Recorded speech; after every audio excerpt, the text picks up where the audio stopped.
ગુજરાતમાં દારૂબંધી છે ખરી, પણ ભાંગી તૂટી દારૂબંધી છે. આ શબ્દ છે ભાજપના જાણીતા આગેવાન અને અમરેલીનું મોટું રાજકીય માથું ડોક્ટર ભરત કાનાબાના. આમ સુરતના ધારાસભ્ય કુમાર કાનાણી પછી શાસક પક્ષના વધુ એક આગેવાને ગુજરાતમાં મળતા દારૂને લઈને સોશિયલ મીડિયા ઉપર લેટર બોમ્બ ફોડ્યો. તેમણે પાછા તેમાં પીએમ મોદી, ગૃહમંત્રી અમિત શાહ, સીએમ ભૂપેન્દ્ર પટેલ, નાયબ મુખ્યમંત્રી, પક્ષ પ્રમુખ જગદીશ વિશ્વકર્માને પણ ટાંક્યા છે. આના કારણે સૌરાષ્ટ્રમાં તો રાજકીય ખળભળાટ તો મચ્યો જ છે, પરંતુ તેની સાથે આખા ગુજરાતમાં પણ ખળભળાટ મચે તેમ જણાઈ રહ્યું છે. તેમના જ પહેલા સુરતના આખાબોલ વિધાનસભ્ય કુમાર કાનાણીએ પણ જણાવ્યું હતું, જિગ્નેશ મેવાણી જે બોલવાનો અંદાજ છે તે ખોટો છે, પરંતુ ગુજરાતમાં દારૂબંધીને લઈને તેમણે જે વાત કહી છે તે વાત સાચી છે. ગુજરાતમાં દારૂબંધી જાણે કેટલાય લોકો માટે કમાણીનું સાધન બની ગયું. તેમાંથી લોકો ધૂમ રૂપિયા રડી રહ્યા છે. ગરીબોનું આરોગ્ય કથળવાથી આ લોકો પોતાને ત્યાં મહેલો બનાવી રહ્યા હોવાનું સનસનાટીપૂર્ણ દાવો તેમણે કર્યો. ડૉક્ટર સાહેબ આજે ટ્વીટ કર્યું છે, ખાસ કરીને દારૂબંધી પર કેટલાક સવાલો પણ ઉઠાવ્યા. શું આખી વાત જણાવો ને.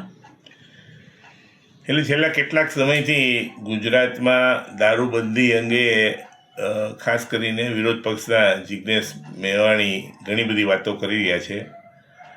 આની પહેલાં અગાઉ મેં ટ્વીટમાં લખેલું કે ભાઈ તમારો ઉદ્દેશ કદાચ સામાજિક હશે, લોકોને એનો સામાજિક ફાયદો પણ હશે, પણ તમારે કહેવાય ને કે તમારા મનમાં તો રાજકીય ઉદ્દેશો પડેલા છે, જેને કહેવાય ને કહી પે નિગાહે કહી પે નિશાન હે, એના જેવી પરિસ્થિતિ છે. વારંવાર ગુજરાતના ગૃહમંત્રી ઉપર પ્રહારો કરતા હતા અને એ પણ એ મુદ્દા ઉપર ઓછું પડેલા છે. પક્ષના વરિષ્ઠ આગેવાન ડોક્ટર ભરત કાનાબારે તેમણે સોશિયલ મીડિયામાં પોસ્ટમાં જણાવ્યું કે ગુજરાતમાં કોઈ પૂછે છે દારૂ ક્યાં મળે છે, તો સામેવાળો વળતો સવાલ કરે છે કે ગુજરાતમાં દારૂ ક્યાં નથી મળતો. આ ગુજરાતની હકીકત છે. રાજ્યના કયા વિસ્તાર બાકી છે જ્યાં દારૂબંધી હોવા છતાં દારૂ મળતો નથી? આશ્ચર્યની વાત એ છે, દારૂબંધીના અમલમાં દર વખતે પકડવામાં તો ગરીબને જ આવે છે. ગરીબ દારૂ પીએ તો પોલીસને માંડીને બધાને તેને લક્ષ્યાંક બનાવે છે, પરંતુ પૈસાદારો અને અમીરો દારૂની માફિલો માંડે છે ત્યાં પોલીસ પકડે તો તે, પરંતુ પછી આગળ શું થાય તે બધા જ જાણે છે. તેઓ પોતાની વગના કારણે છૂટી જાય છે, તેમની સામે કાયદાકીય કાર્યવાહી પણ થતી નથી. આજે સ્થિતિ એવી આવી છે કે આ લોકો દારૂના નશામાં હવે રસ્તા ઉપર જતા વાહન ચાલકો અને રસ્તા ઉપર ચાલતા જતા લોકોને ઉડાવી દે છે. આટલી દારૂબંધી હોવા છતાં પણ લોકો દારૂ પીને રસ્તા ઉપર ચાલતા જનારા લોકોને ઉડાવી દેતા હોય તો વિચારો કે દારૂબંધી ન હોય તો બીજું બધું તો ઠીક, રસ્તા ઉપર વાહન ચલાવનાર અને રસ્તા ઉપર ચાલતા જનારાની સ્થિતિ શું હોત? જિગ્નેશભાઈ મેવાણી સમાજના હિતમાં કદાચ આ ઝુંબેશ ચલાવતો હોય ચોક્કસપણે, પણ એમણે સમજી લેવું પડે કે દેશમાં જે બે મોટા રાજ્યોમાં દારૂબંધી છે, ગુજરાત અને બિહાર, એ ભાજપ શાસિત છે, અને આખા દેશમાં કોંગ્રેસ હવે 3 રાજ્ય બચ્યા છે, હિમાચલ પ્રદેશ, તામિલનાડુ અને કર્ણાટક, ને જરા પણ દારૂબંધી નથી. એટલે એમને ખરેખર દારૂના દૂષણ સામે એટલો બધો રોષ હોય, એના માટે ખરેખર ગંભીર હોય તો જે કોંગ્રેસ શાસિત રાજ્યોમાં છે ત્યાં દારૂબંધીનો અમલ શરૂ કરાવે. જોકે ભરત કાનાબારે કુમાર કાનાણીથી વિપરીત જિગ્નેશ મેવાણી ઉપર પ્રહાર કર્યા. તેમણે જણાવ્યું કે મેવાણી જે રાજકીય પક્ષમાંથી દારૂબંધી ઉપર પ્રહારો કરી રહ્યા છે, તેમના શાસનમાં દારૂબંધી હોવા છતાં આ ધંધો પૂર બહાર ખીલ્યો હતો. મેવાણીને જે લડાઈ લડી રહ્યા છે તેમાં કશું ખોટું નથી, તેમનાથી સમાજને ફાયદો થવાનો છે, પરંતુ આ બધા પાછળ મેવાણી કઈ તો લોકોને ન્યાય અપાવવા માંગતા હોય તેવું નથી. તેમની આખી લડાઈ રાજકીય છે. મારે એ તેમને યાદ અપાવવાનું ઘટે છે કે તેઓ આજે પણ ભાંગી તૂટી દારૂબંધીની ટીકા કરી રહ્યા છે. તે ગુજરાત અને બિહારમાં જ છે, બંને ભાજપની સરકાર છે. તેની સામે કોંગ્રેસ શાસિત 3 રાજ્યો કર્ણાટક, તેલંગાણા અને હિમાચલ પ્રદેશમાં દારૂબંધી નથી. તેમને ખરેખર પ્રજાની ચિંતા હોય તો તેમના હાઈકમાન્ડને કહે આ 3 રાજ્યોમાં દારૂબંધીનો કડકાઈથી અમલ કરવામાં આવે. અહીં રાજકીય ભવાડા કરવાથી કોઈ મેળ પડવાનો નથી. ચલો અમે તેમના હરીફ રાજકીય પક્ષ હોવાથી મેવાણીનું ન માનીએ, પરંતુ મેવાણી તો પોતે કોંગ્રેસના જ છે. જો તેમનામાં ખરેખર કોંગ્રેસી કાર્યકર કે આગેવાન તરીકેનો દમ હોય તો તેમના જ પક્ષ દ્વારા શાસિત 3 રાજ્યોમાં દારૂબંધી અમલમાં મૂકીને બતાવે. અમને કોઈ વાંધો નથી.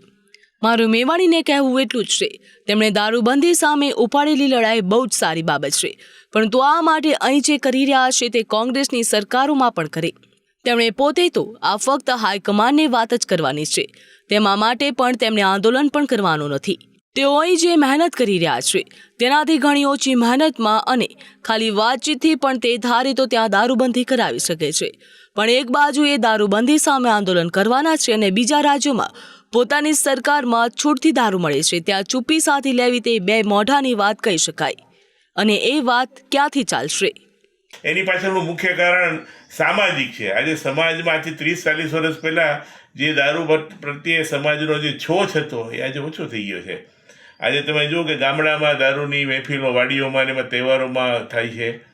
લગ્ન પ્રસંગોમાં પણ યજમાન આપણને આમંત્રણ આપે કે ભાઈ બધી વ્યવસ્થા છે, આવી જજો. એટલે લોકોમાં પણ એક સામાજિક રીતે જે દારૂ માટેનો અણગમો તો એ ઓછો થાય, પણ એનો ભોગ ગરીબ શ્રમિક પરિવારો પડે છે, એના બાળકો એના વિક્ટીમ બને છે. અને આ જે અનીતિના ધંધાની જે કમાણી છે એ પોલીસ તંત્રના કેટલાક કર્મચારીઓ સુધી જાય છે. ગુજરાતમાં દારૂ રાજકીય નહીં સામાજિક સમસ્યા છે. લોકો દારૂને લઈને છોછ ઓછો થયો છે. પહેલા કોઈ દારૂ પીતો હતો તો તે ડરતા દારૂ પીતો હતો, જ્યારે હવે તો દારૂની મહેફિલો મંડાઈ રહી છે. ફાર્મ હાઉસમાં દારૂની પાર્ટીઓ થાય છે. લગ્ન પ્રસંગમાં પણ દારૂ માટે જાણે અલગથી વ્યવસ્થા કરવામાં આવે છે. આ બતાવે છે કે ગુજરાતમાં હવે દારૂને લઈને સામાજિક છોછ ઓછો થઈ ગયો છે. કોઈ દારૂ પીતો હોય તો પહેલા તેને હિણપતથી જોવામાં આવતો હતો, તે રીતે હવે જોવામાં આવતો નથી. હા, ગરીબે જો દારૂ પીતો હોય તો તેની સ્થિતિ ખરાબ થઈ ગઈ હોય, કુટુંબથી લઈને તંત્ર તેની પાછળ પડી જાય છે અને તેની ઉપર માછલા ધોવાય છે. જો તમારે દારૂ પીવો ન હોય તો વાંધો નથી, પરંતુ દારૂ પીવો હોય તો સહેલાઈથી મળી જાય છે. જે ગુજરાતમાં મળે છે, આસાનીથી મળે છે, એ વાતને લઈને એમણે રાજકીય પોતાના હેતુ સિદ્ધ કરવા માટે બહાર નીકળ્યા છે. હા, એક વાત ચોક્કસપણે છે કે ગુજરાતમાં દારૂબંધી મેં લખ્યું પણ ભાંગી તૂટી છે. જેવી પણ છે એવી છે, એનો પણ ફાયદો છે. આજે ગુજરાતમાં બહેનો આપણી નીકળી શકે રાત્રે આસાનીથી સલામતીપૂર્વક, એનું કારણ તો જેવી તેવી પણ દારૂબંધી છે. દારૂબંધીનો પૂરો અમલ ન થાય એને માટે જે જવાબદાર લોકો છે, જે બુટલેગરો જેને આપણે કહીએ છીએ, અને એની સાથે પોલીસ તંત્રના કેટલાક કર્મચારીઓ પણ સંડોવાયેલા છે. એટલે આ બધાની મિલીભગતથી ગુજરાતમાં દારૂબંધીનો જે રીતે કડક અમલ થવો જોઈએ નથી થતો.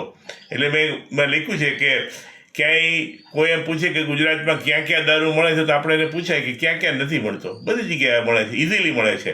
કેટલાય લોકો દારૂ પીવાવાળાઓને દારૂ પૂરો પાડવા માટે જબરજસ્ત મહેનત પણ કરી રહ્યા છે. તેઓ તેના માટે રાત દિવસ એક કરી રહ્યા છે. આના કારણે દારૂના હપ્તા છેક તળિયેથી લઈને ટોચના IPS સુધી પહોંચે છે. તે હકીકત છે, તેમાં હવે કશું છુપાવવા જેવું રહ્યું નથી. તેઓની જીવનશૈલીમાં આ દેખાય છે, પરંતુ આ હપ્તામાં ગરીબોનો દારૂના લીધે રજળેલો પરિવાર પણ સામેલ છે. તેઓ તે ન ભૂલે, ગરીબના નિસાસા તેમની આ કાળી કમાણીને બર નહીં આવવા દે.